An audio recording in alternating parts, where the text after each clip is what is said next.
Some time ago, I was between a rock and a hard place. I had lost my job after our suppliers went through a major price hike, so a lot of the folks on the ground floor were cut. Strange how those cutbacks never seem to affect those on the higher floors.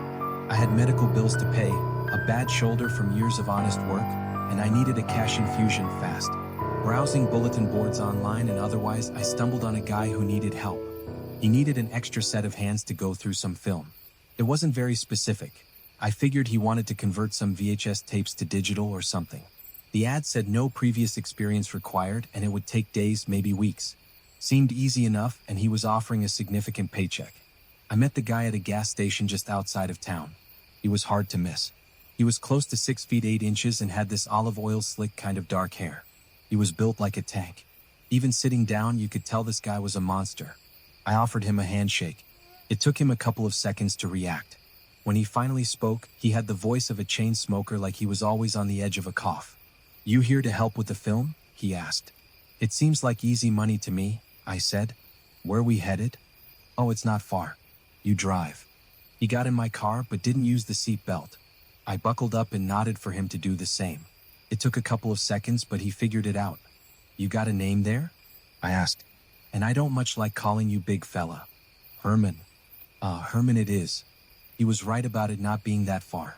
2 turns down a bumpy dirt road, and then we parked next to a closed chain-link fence. We had to walk from there, and it took about 10 minutes. We ended up near an old office building in what looked like a run-down scrapyard.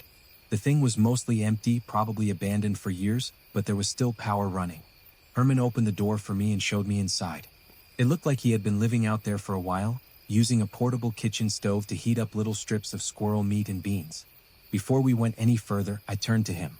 I got to say, "Herman, this ain't the kind of environment that I thought we'd be working with. This whole setup doesn't exactly scream wealthy film enthusiast, so I'm guessing there's something that you're not telling me. So what's the deal here? Drugs? Moonshine? What are you up to?" "He needs to be away from people." "Who's he?" Herman hesitated and then nodded at me to follow. On the far side of the building, there was a makeshift bedroom. There was a man lying there surrounded by sponges, water bowls, and bottles of baby food, a lot of applesauce. Herman stopped me from getting too close. "Me needs help, so we're helping." The guy didn't even look that old. 40 tops, brown hair, gray eyes, and a freshly shaved face. He wasn't sleeping and he wasn't paying them any attention. Just staring at the ceiling. "You want me to change diapers? That's going to cost extra." "That's not what I signed up for. You find the film, I take care of EMT. EMTT, huh? Nice name." Herman nodded at that. "Yes, nice name." The final room of the building must have been a rec room at one point. It had been cleared out to make room for a couple of chairs, a movie projector, and a white screen. The rest of the far wall was just boxes stacked floor to ceiling. All of them marked with various movie studio labels, some of which were still around, but the logos looked different.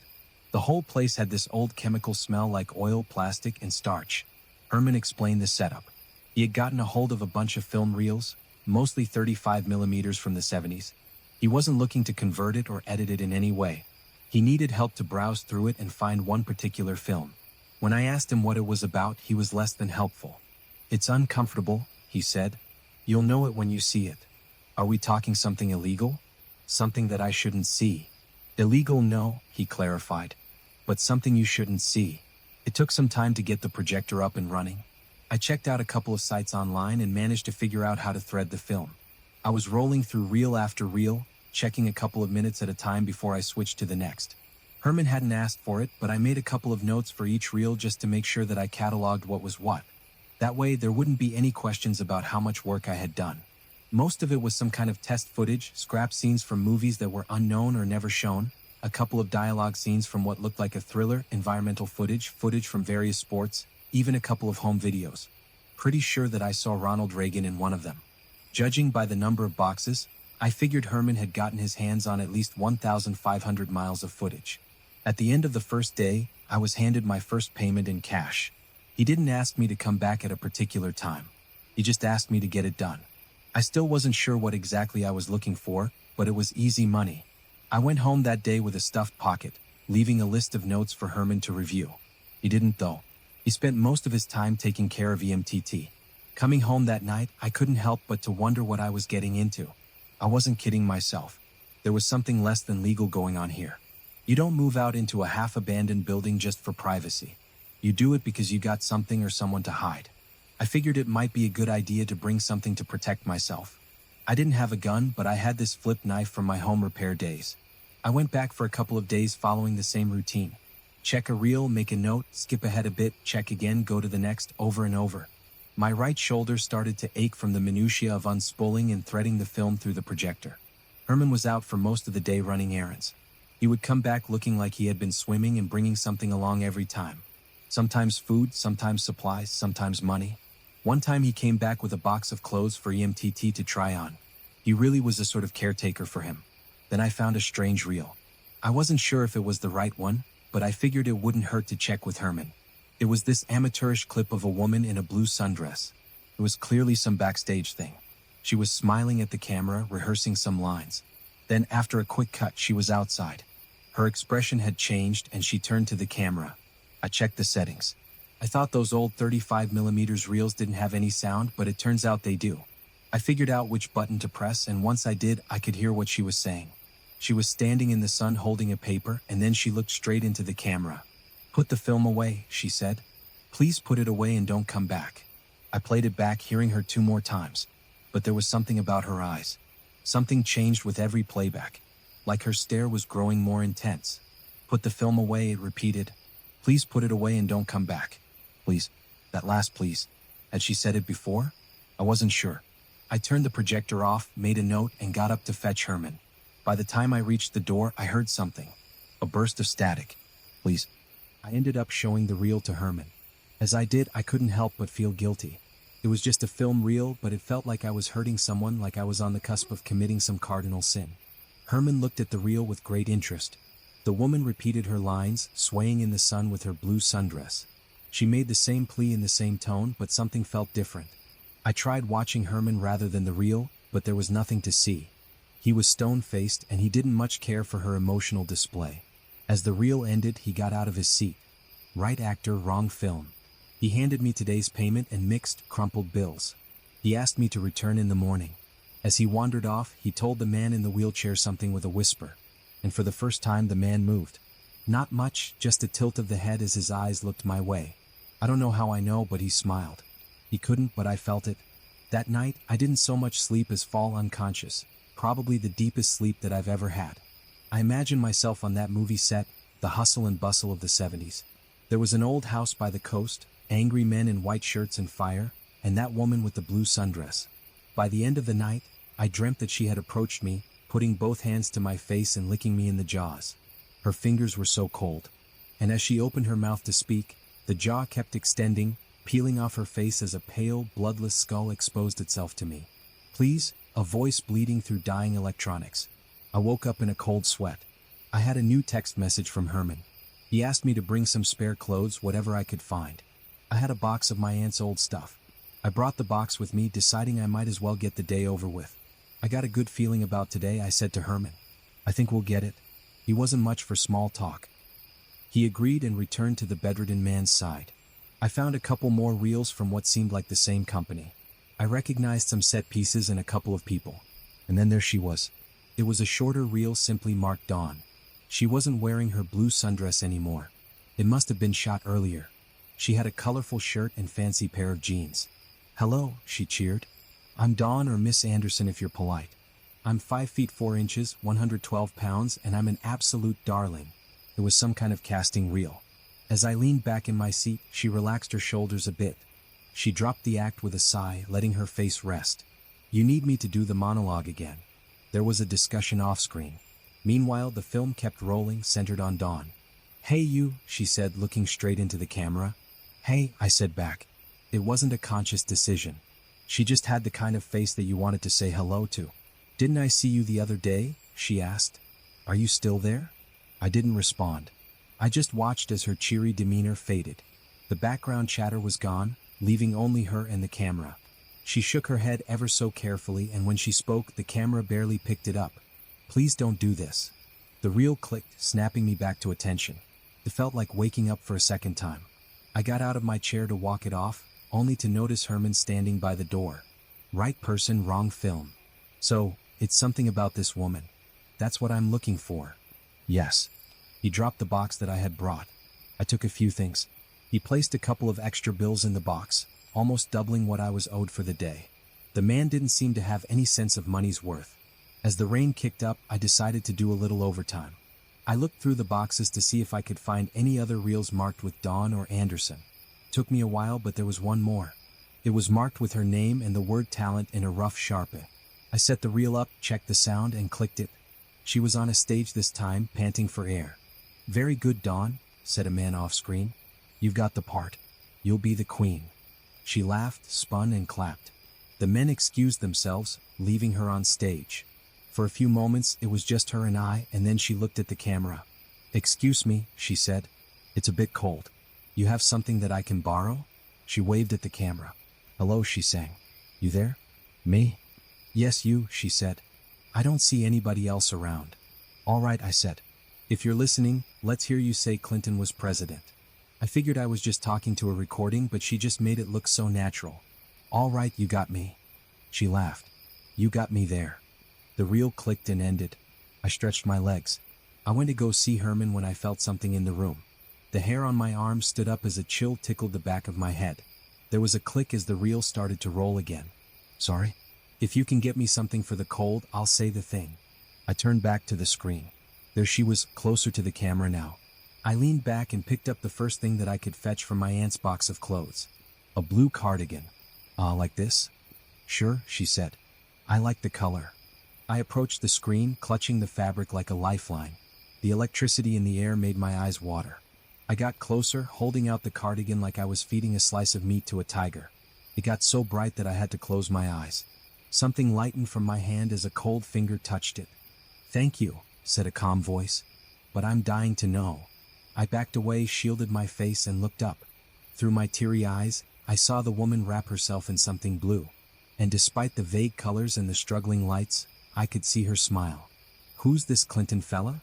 This time the reel didn't just end, it snapped. The roll was cut in two, and the slides crumbled into the machinery with a grinding metal scrape. There was smoke, and I could see one of the lights on the side turning a light red. I pulled the plug and hurried to save the reel, but I could barely touch the thing without burning my fingers. Seconds later, Herman burst into the room. He hurried to the projector, pushing me aside. He nearly bowled me over. He checked the reel and the cover, pulling out what remained of the film and threw it on the floor. "Keep going," he said as he cleared the reel. "Find her." "What for?" I asked. "What are you going to do?" "It's not your business." "It is my business," I argued. "I've never seen anything like this ever. I want to know what the hell we're doing. Now get back to work." I headed for the door, but he blocked me. I pulled out my knife. I wasn't taking any chances. The problem with a guy like Herman is that you can't really do anything to get past the reach. He walked up to me as calm as can be. As I frantically stabbed at him, he took out this thick piece of metal wire from his pocket and wrapped it around his hand like boxing tape. The moment that he was close enough for me to get a cut in, I lunged, but he stepped back, and the next moment a sharp pain exploded off the side of my face. At some point he had picked up a film reel and smacked me over the head with it. I was so surprised that I lost all momentum. And the next breath, he had one hand on my wrist and one on my throat. I was thrown to the floor with a force that whiplashed my neck. My world went black for a second as my breath escaped me. "We finished this tonight," he said. "You have to do it." "Why?" I wheezed. "Why am I even here?" "Oh, because she's scared of me." He took my knife, folded it, and put it in his pocket. He took my phone, my wallet, all of it. He had made it very clear that he wasn't going to let me leave the room until it was all said and done. I checked for more reels with Dawn's name, but I couldn't find any. I went through 6 boxes just checking the names on the side. Herman thought that I was stalling and made me say them out loud. Test reel 5, cliffside capture, roadside ambience, dinner scene, and then at the very bottom, lodged in between 2 much larger reels. The end of eternity. That stood out. I held it up and showed it to Herman. He went over to check the cover and put it on. "EMTT wants to see this." "What if I don't?" "Then I kill you and get someone else." He tightened his fist, emphasizing the wire strung around his hand. He wasn't joking. "Fine, then we're done." He turned and left the room, closing the door behind him. The rain intensified, clattering against the metal roof. What I thought was going to be a passing downfall had turned into a creeping storm. I didn't know what was going to happen, but whatever it was, I didn't want it to happen. There was this pit in my stomach that I couldn't explain. So I took one of the chairs, pushed it up against the door handle, and put the film on. Maybe I could get ahead of whatever was about to happen. I turned the projector back on. It was the very start of the reel. The film seemed different than the others, clearer. The black color wasn't just black. It was no color at all. There was an opening scene with Dawn walking along a cliff. She was wearing a blue cardigan. My aunt's blue cardigan. I ran up to the screen, feeling the electricity crackle in my ears. It was deafening, but I didn't care. "I don't know what this is, but he's coming," I said. "I don't know what they're going to do." She turned her attention to the camera and blinked as if she could hear the panic in my voice. She spoke with a slight delay. "Get out," she said. "Run." "I can't. I'm stuck." She looked to the side and then back at the camera. She was torn. But then she held out a hand. It drifted through the screen, reaching for me in a brilliant light. I took it. She wasn't cold at all. "This way. Let's go." Something thumped, and it wasn't my heart. Footsteps. I turned my head just in time to see a shadow looming over me, and in a heartbeat, I was knocked halfway across the room. I smacked my shoulder into the floor with a crack. I hadn't heard Herman break the door open. He had pulled the wire between his hands like a garrote and wrapped it around Dawn's outstretched hand. He did it so smoothly, like he had practiced his entire life for that one thing. And before I could say no, he pulled. He pulled her out of the screen. I'll never forget the sounds, her screams screeching through the speakers of the projector as she begged him to stop. I saw her shimmering arm turning dull, solid, and real. And the moment that her head passed through the screen, the speakers burned out and died, leaving her frantically scrambling to the floor like a wounded animal. Her majestic movie persona was torn from the light and brought into the dark as flesh and blood. Herman wrapped the wire around her neck and pulled her to her feet. As he did, I saw the man in the wheelchair by the door, except this time he was standing up and he was clearly interested. I looked for a weapon, something, anything. I tried to pry the leg off a chair, but I couldn't get it loose. Instead, I saw the woman in my aunt's cardigan lock eyes with the strange man. And in a moment of recognition, something happened. I heard a no from her from the dying speaker and from inside of my head. It reverberated through my body as Herman tightened the wire. It's hard to explain the sensation. I could see her on the screen, and again when I closed my eyes and again when I opened them. It's like I was watching every scenario play out at once, and in each and every one of them she was failing. I could feel myself pulling the leg of a chair loose, and at the same time I couldn't. I attacked Herman, and at the same time I didn't. He killed her and he didn't. She got loose but also not. One possibility of many, and it failed. And then I was back on the floor, scrambling to get my damn shoulder to turn the way that I wanted it to. But with every picture, every sensation, the memory would superimpose into my eyes, turning my vision into a blur of movement, shade, and outline. And one thing remained through it all. That no. It was screamed 1,000 times in 1,000 ways. And it all came back to pierce through me as a cold knife, pushing closer and closer to my heart until it finally stopped. I was on the floor gasping for air. The leg of the chair never came off. Dawn's hair turned to dust as a bare skull was all that remained. MTT stared into her empty sockets, smiling, his eyes clear and exuberant, his arms outstretched in an embrace. Herman snapped the wire tighter, making the skull pop off and topple to the floor with a dry clatter. Nothing but ash and a blue cardigan remained. MTT turned my way almost gleefully. "I think you deserve a rest," he said. "You're very tired." I wasn't, but suddenly I was, and I slept. There were no dreams waiting for me that night, just a long darkness waiting for the morning. I was still on the floor when the sun broke through the clouds. A single ray of sunshine made its way through the windows, tickling my eyes. I sat up, my chest heavy. In the morning sun, it all looked so normal, just boxes and a projector. They had cleaned up the dust in the cardigan. I stumbled my way out of the door, my neck feeling like it was made of lead. Herman was in the adjoining room packing up all their things. It seemed they were leaving. MTT was outside. I could see him through a grease-stained window. Herman looked at me but said nothing. As I passed him, he put a hand on my shoulder. "Wait." He handed me back my cell phone, wallet, and even my knife. "He wants to speak to you," he continued. "Outside."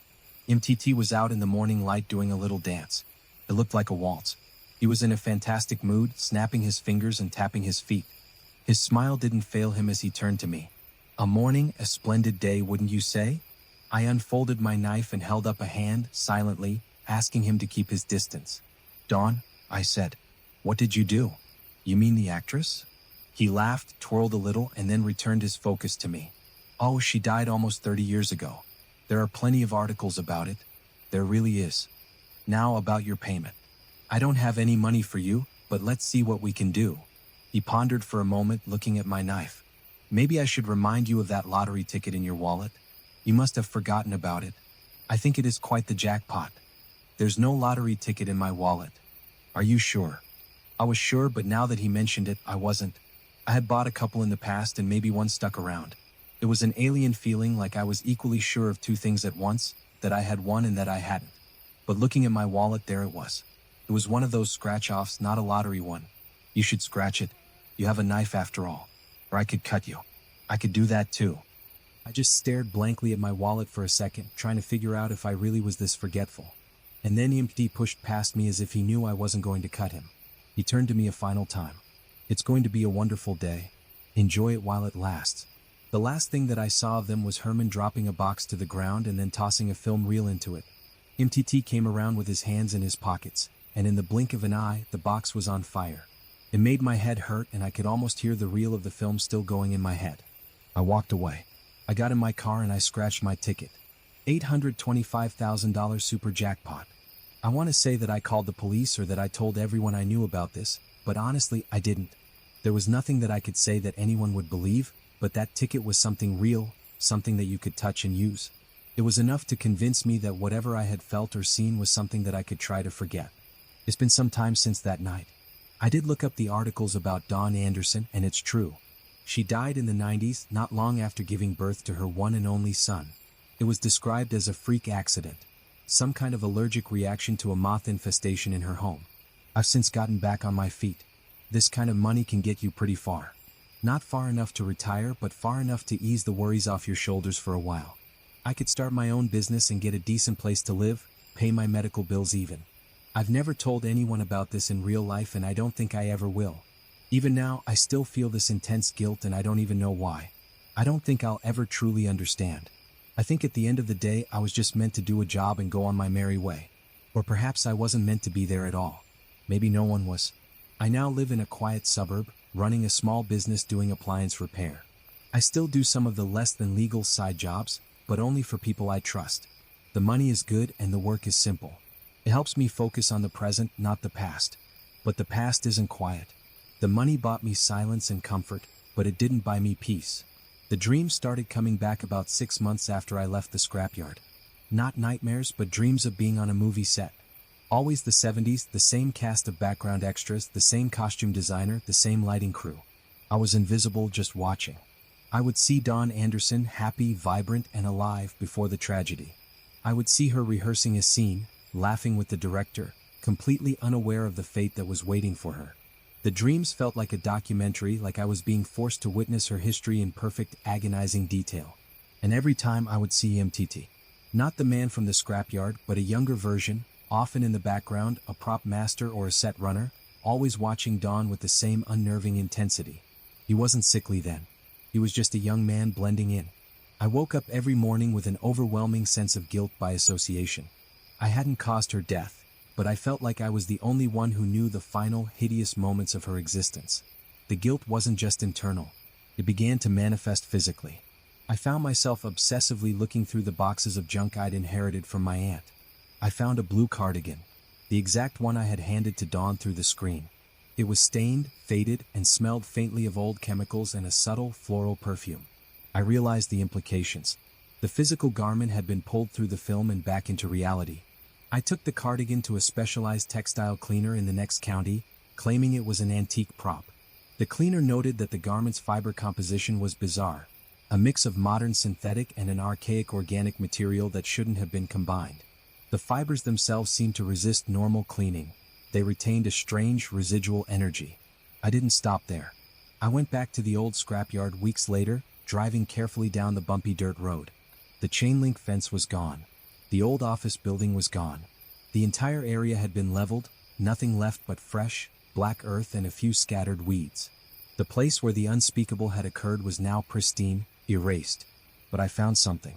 Near where the projector room would have been, sticking out of the dirt, was a single rusted piece of metal, a part of the film projector's internal mechanism. I recognized the shape instantly.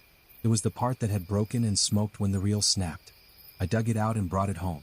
It was cold, heavy, and smelled faintly of burning plastic and ozone. I set it up on my workbench, a monument to my secret. The dreams intensified.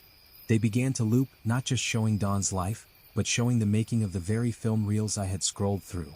I was seeing the raw footage, the unseen moments, the background chatter, the crew's mistakes, the director's failed instructions.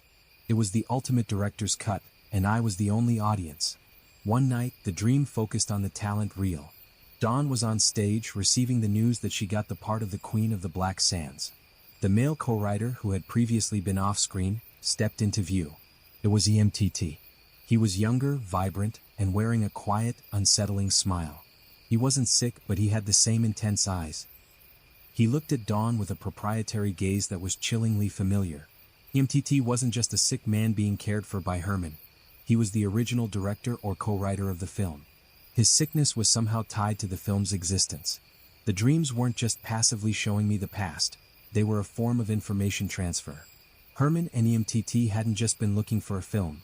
They were looking for a specific state of matter, a piece of Dawn's essence that they could use. I realized the true horrifying purpose of the whole operation. EMTT was trying to resurrect Dawn Anderson, or more accurately, pull her filmic consciousness fully into the real world. The jackpot wasn't payment. It was a distraction, a bribe to ensure my silence. The $825,000 was the cost of my moral compromise. The knowledge was now overwhelming. I had to find out what the film The Queen of the Black Sands was about. I began a highly specialized covert search online, using archived film logs and obscure industry databases. The title was never officially released.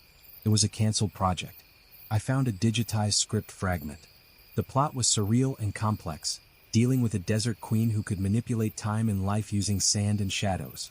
The final scene, marked unfilmed, described the queen achieving permanent immortality by transferring her consciousness into a living, organic vessel, leaving behind only dust and silk. I realized what Herman had been doing. He hadn't been taking care of EMTT. He was taking care of the vessel that EMTT was supposed to become, the empty shell of the man from the office building. And the film, The End of Eternity, was the final ritual that would complete the transfer, pulling the queen's consciousness from the screen into the waiting body. My intrusion had interrupted the ritual, but not stopped it. Herman had pulled out Dawn's decaying consciousness, the part that resisted, and EMTT, with his exuberant, renewed look, had consumed it. The joyous, dancing EMTT I saw in the morning was the queen's final victory. But I knew there was a flaw. The queen I had pulled out of the screen had screamed, "No!" She had resisted the final act. She had wanted to save me. I began experiencing physical symptoms. Mild adhesive secreting from my fingers, a strange softness forming around my neck. I looked in the mirror and noticed a subtle difference in my eyes, a horizontal slit that I couldn't explain. I was not transforming into EMTT, but I was showing signs of the queen's influence. The queen's consciousness hadn't transferred perfectly. A part of it remained connected to me. The realization that I was now linked to the queen's consciousness, a decaying, powerful entity trapped between worlds, forced me into a new, terrifying reality. The swelling in my throat, the sticky fingers, the subtle warping of my vision. These were not just side effects. They were conduits. The most alarming symptom was the intermittent telepathic echo of the queen's terror. Sometimes late at night, I would hear that piercing, electronic, "No," and I would feel an overwhelming sense of guilt and betrayal, as if I were the one who had pulled her to her death. I knew the ultimate goal of Herman and the rejuvenated EMTT was to complete the transfer and destroy the last vestige of Dawn's resistant consciousness, the part that was currently anchored in me. I had to find out how they planned to complete the ritual. The key was the final reel, The End of Eternity. I returned to the textile cleaner who had analyzed the blue cardigan. I used my cash to bribe him into doing a highly specialized fiber analysis. I didn't care about the fabric. I cared about the residual organic material, the matter Herman had pulled through the screen. The report was bizarre. The fibers were embedded with crystallized moth scales and a highly concentrated, archaic form of fungal spore, material consistent with the cause of death cited in Dawn Anderson's obituary, allergic reaction to a moth infestation. I theorized that the final reel, The End of Eternity, contained the moment of Dawn's death, or the transference point of her soul into the film. Herman and EMTT weren't just looking for a copy of the movie, they were looking for a specific frame, the moment of the entity's exit and the human's failure. I needed to find another copy of that final film reel, not to watch it, but to understand its composition. The queen was bound by the rules of her fictional world and the raw trauma of her death. My only lead was the name of the co-writer, Mr. Hampton. I needed to find him. I used my newfound wealth to hire a private investigator, giving him a false premise about a lost inheritance. I needed him to find Mr. Hampton, the man who had cast Dawn and who was likely the source of the film reels. The PI was good. Within weeks, he found Hampton living in seclusion in rural Oregon, my home state. The irony was suffocating. I had fled to the city to escape the strangeness, only to find the core of the mystery waiting in the forests of the Pacific Northwest. I drove out immediately. Hampton lived in a massive, dilapidated cabin surrounded by towering redwood trees. It was the kind of place that looked like it had been lifted straight out of a horror film. I approached the cabin cautiously. I didn't want to repeat the mistake of the unsavory gas attendant. I knocked on the door. Hampton opened it. He was a frail, elderly man, his eyes clouded with age and a profound, bone-deep fear. "Mr. Hampton? My name is Mark. I'm researching a film project from the 70s, The Queen of the Black Sands." His eyes widened in absolute terror. He slammed the door shut and locked it. I hammered on the door. "They're still doing it, Mr. Hampton. Herman and him. They're still looking for the end reel." A moment of silence. Then a voice from inside, thin and desperate. "The Queen is trapped. She can't stay. She must be allowed to leave." "I know," I shouted. "I helped pull her out. She transferred into me." The door cracked open. Hampton stared at the subtle horizontal slit forming in my eye, at the slight swelling around my throat. He didn't see me as a visitor. He saw me as a symptom. "The moth dust," he whispered, his hands shaking. "The final transfer, it failed. You are the echo." He told me the true story. The film wasn't about a fictional queen. It was a real-time documentation of a ritual, a group of filmmakers led by EMTT, who was the director, not the co-writer, who had discovered an ancient method of achieving immortality by transferring a human consciousness into a continuous, physical medium, the 35mm film. Dawn, the actress, was the willing, beautiful victim. The moth infestation wasn't an accident. The moth dust was the ancient organic catalyst used to bind the consciousness to the celluloid. Dawn's death was the physical release of her soul. MTT hadn't been sick. He had been aging naturally, becoming frail while his consciousness remained trapped in the younger man's body on the film. Herman was his handler, keeping him alive. Their goal: pull the Queen's purified, immortal consciousness out of the film and into the young, healthy body of EMTT's son, the man who had been lying on the bed, whose name was indeed EMTT Jr. But Dawn's human conscience resisted the final transfer. When Herman pulled her out, the ritual failed, shattering her consciousness across multiple anchors. The main anchor, the Queen's pure, immortal self, transferred to EMTT Jr., the renewed man. The secondary anchor, the resisting, decaying conscience, transferred to me. "You are the poison," Hampton rasped. "The final moral resistance. You must be destroyed for the Queen to become whole." Hampton, trembling with fear, slammed the door shut again, but his terror was now focused on the threat I represented to the Queen's final piece. I was the last piece of human conscience that had to be purged. "They're coming for you, boy," Hampton yelled through the thick wood. "They know you carry the conscience. You are the antidote to the Queen's immortality." I didn't argue. I understood the horrific logic. My guilt, my morality, and my refusal to accept the chaos of the transfer were actively destabilizing the Queen's new life in EMTT Jr. The swelling in my throat, the horizontal slit in my eyes, these were the physical signs of the resistance fighting within me. I drove away from the cabin. I couldn't risk Hampton's knowledge being discovered, but I also couldn't stay. I was a target and the pursuit would be relentless. I started driving east towards a neutral zone. I had one goal: use the conscience within me to find the Queen's weakness. The part of Dawn that resisted the transfer was still alive in my mind, and I needed to communicate with it. The psychological warfare began immediately. The faint, sweet smell of the moth dust clung to my car. I'd catch the reflection of the blue cardigan draped over the back of my seat, even though I knew I had left it hundreds of miles away. I started talking to the conscience. When I felt the swelling in my throat intensify, I'd ask a question aloud. "Why did you resist, Dawn? Why did you want to save me?" The answers came in flashes, not words but emotional surges, profound sorrow, deep love, and an overwhelming fear of stillness. I realized the ultimate irony of the ritual. Dawn resisted because the transfer demanded the erasure of love, the very thing that made life worth living. The Queen's immortality was purchased at the price of all human affection. I needed to find the one thing the Queen valued enough to risk her own perfection. the original film reels. I knew Herman wouldn't have destroyed all of them. He needed them for reference, for memory, for the structure of the ritual itself.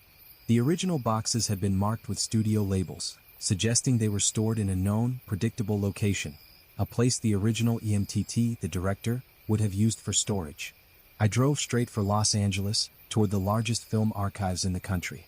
I was betting that the original, flawed EMTT had been too sentimental to trust his life's work to a random warehouse. The search for the archive was arduous, conducted under intense pressure. I knew Herman and EMTT Jr., the Queen's vessel, were actively hunting me, but their movements were slow. They relied on logical, physical tracking, while I was being guided by the Queen's emotional resistance echoing in my mind. I managed to gain access to a massive, climate-controlled storage facility near Hollywood, using a fake contractor ID. The facility was full of studio archives, a chaotic graveyard of cinematic history. I was looking for boxes marked with the original studio logos I'd seen on the reels. I spent 48 hours in the cold, silent rooms, scrolling through inventory logs. The feeling of the Queen's conscience, the sense of sorrow and desperate love, intensified whenever I passed certain aisles. I finally found them, a massive section of reels marked Black Sands Project Outtakes/D Irreference. I pulled a single box out. The moment I touched the cardboard, the swelling in my throat intensified, and I heard the faint, electronic scream of the transfer in my mind. I unspooled a random reel and held it up to the light of the aisle lamp. It was test footage of Dawn, laughing in the desert. I realized the Queen needed those reels not just for memory but for structural continuity. The existence of the film itself was the ongoing contract for her immortality. If I destroyed the physical medium, I might be able to force a permanent collapse of her consciousness. But destroying 1,500 miles of footage was impossible. I needed a surgical strike. I needed to destroy the true frame, the exact moment of the final transfer that bound her soul to the film. I felt the conscience within me guide me. The memory of her death was tied to the moth dust and the blue light of the screen. I began to look for a different kind of film, not the polished 35mm reels but a smaller, simpler format. The kind of film that would have been used to document the final, clinical moments of the ritual. I found the crucial reel tucked beneath a mountain of 35mm stock. It was a single, small reel of 8mm home movie film, crudely marked Exit Frame Final Test. I knew this was the true frame. This wasn't the beautiful cinematic record. It was the raw documentation of the transference ritual itself, likely shot by Herman. I carried the reel out of the facility, feeling the pressure building in my throat. I couldn't risk putting it on a projector. The electronic signal might trigger a countertransfer. I had to use the power of the Queen's conscience within me to destroy the physical evidence. I drove to the beach, the coast being the symbolic place of the Queen's power, Queen of the Black Sands. I walked out onto the cold sand. The setting sun cast long, unstable shadows. I knelt down and unspooled the 8mm film. The footage was raw, flickering, and horrifying. It showed the original EMTT, the director, frail and terrified, standing over the final ritual setup. The final frame showed Dawn's body, gaunt and sickly, covered in the moth dust, illuminated by a pale, blue-green light. I heard the last, desperate electronic scream of the transfer, the agonizing moment her love for life was erased by the ritual. I laid the entire length of the film onto the wet sand, stretching it out until it was a thin, dark line connecting the ocean and the shoreline. I had to destroy the film without heat, without electricity, only with the pure moral repulsion of the conscience. I closed my eyes and focused on the moral resistance within me, the part of Dawn's consciousness that still lived. I channeled the intense guilt, the anger, and the protective love I had carried since I first saw her face on the screen. I opened my eyes. The film was already dissolving. The wet sand was acting as a catalyst, mixing with the residual moth dust and the raw magnetic charge of the film. The conscience was consuming the contract. The film was gone, dissolved into a slick, oily residue on the wet sand. The true frame, the contract for the Queen's immortality, was destroyed. The relief was immediate and overwhelming. The horizontal slit in my eye vanished. The swelling in my throat receded. The constant, gnawing guilt that had defined my life for months lifted entirely. I was whole again. But the silence was short-lived. Herman and EMTT Jr., the Queen, arrived. They drove up the beach in a black, custom-built SUV, its tires silently sinking into the sand. They weren't angry. They were simply focused, knowing the ritual had been undone. "You should not have done that, boy," Herman said, his voice quiet. That was unnecessary chaos. EMTT Jr., the magnificent vessel of the Queen, stepped out. He was still whole, still young, still beautiful. But his eyes were now filled with a profound, terrifying emptiness. The Queen had failed to become fully whole, and the resulting instability had created a conscious void, a being sustained by an immortal life force but lacking any human affection or purpose. "The frame is gone," the Queen vessel said, her voice smooth and chilling. "The contract is severed, but the life is mine." I realized the horrible final truth. I hadn't saved Dawn. I had only created a purified, immortal nihilist. The Queen was free from the contract, but she was still immortal, and now she lacked even the moral confusion of a failed ritual. "She will be looking for a new source," Herman said, his face impassive. They left, driving slowly down the beach. I had won the battle for my conscience, but I had unleashed a worse monster on the world, a being of perfect, immortal emptiness. The subsequent months were dedicated to managing the collateral damage. The Queen vessel, unburdened by human morality or the restraints of the film contract, began to operate with ruthless, immortal efficiency. I tracked their movements covertly. They weren't committing crimes. They were eliminating inefficiency. Old, dilapidated buildings were suddenly condemned and demolished. Corrupt officials were exposed with flawless, surgical precision. EMTT Jr. was using the Queen's perfect logic to optimize the world, one chaotic spot at a time. The problem was she saw human sentiment, grief, love, fear, as the ultimate chaos. I knew I couldn't fight her directly. I had to use the one thing she feared, memory and art. I contacted the original Mr. Hampton. He was a frail, terrified man, but he understood the Queen's nature. He confessed that the ritual was based on an ancient folk belief that powerful emotions could be bound to physical objects. The flaw was that the ritual relied on the victim's willingness to be transferred. Dawn's love had been the ultimate poison. My new mission, the counter-narrative of unconditional love. Human. I started a covert campaign. I funded and published art, poetry, and small community projects dedicated to themes the Queen had discarded. Random acts of generosity, pointless acts of beauty, and stories where the characters suffered profound loss but found ultimate purpose in flawed love. I was filling the world with the emotional noise she was trying to eradicate. The goal was not to destroy her, but to make the world unlivable for her perfected, affectionless consciousness. The Queen retaliated with pure, logical counterattacks. My businesses were audited with microscopic precision. My banking accounts were frozen due to unexplained discrepancies. She was using the existing legal and financial infrastructure to create perfect, logical chaos around me, forcing me back into the state of financial desperation where I was vulnerable. I was forced back into my old life, small, less-than-legal repair jobs for people I knew. The difference was, this time I wasn't just fixing appliances, I was building a physical defense network. I started working only for the marginalized, the eccentrics, the artists, the genuinely chaotic people the Queen would logically overlook.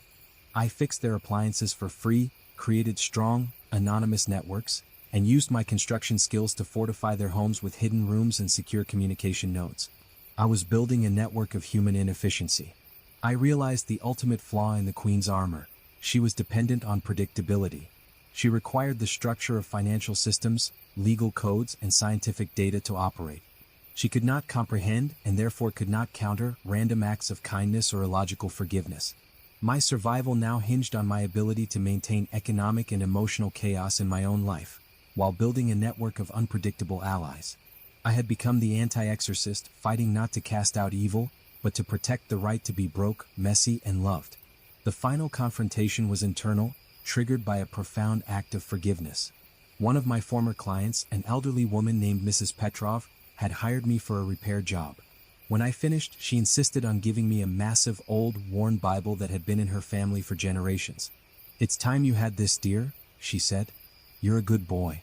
I accepted the Bible, thinking nothing of it.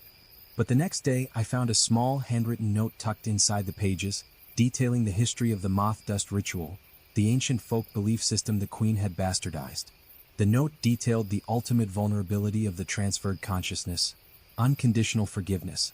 The Queen had never known love, only structural perfection. Forgiveness, an act of accepting flawed human reality without demanding correction, was anathema to her. I knew what I had to do. I drove straight for the Queen's current known location, a massive, minimalist high-rise in Chicago, where she was consulting on global urban planning. I entered the lobby carrying the worn Bible. The security was flawless, controlled entirely by perfected personnel. I didn't try to sneak past them. I walked directly to the elevator and began reciting a passage from the Bible, chosen specifically for its complexity and message of unconditional acceptance. The security guards immediately moved to restrain me, their movements flawless and precise. But as they grabbed my arms, I focused my mind on the Queen's consciousness, now aware of my presence. I looked into the eyes of the perfected guard holding me and forgave him. I forgave him for his lack of choice, I forgave him for his flawless precision, and I forgave him for the pain he was about to cause me. The act of forgiveness was a psychic shockwave. The perfected guards holding me staggered, their movements faltering. The Queen's consciousness, attempting to process the act of unconditional forgiveness, experienced a fatal system error. I felt the psychic backlash, a cold, silent wave of confusion, but I held my ground. I was escorted out of the building. The Queen vessel never directly confronted me. The act of forgiveness was too chaotic, too illogical, too profoundly human for her perfected mind to handle. The subsequent months confirmed my success. The Queen vessel retreated from public life, disappearing from the public eye. Her projects became erratic, stalled by moments of inexplicable confusion and logical paralysis. I had not destroyed her, but I had made her immortal life completely unstable. The global march toward perfection stalled. The perfected agents became confused, their flawlessness contaminated by the memory of my forgiveness. I returned to my life, continuing my messy, chaotic existence. I still do small repair jobs. I still avoid talking about the experience. The truth is simple. I survived because I was too flawed to be contained. I still carry the burden of the Queen's legacy, but I also carry the antidote. I have become the ultimate anti-exorcist, fighting not to cast out evil, but to protect the right to be messy, imperfect, and stubbornly human.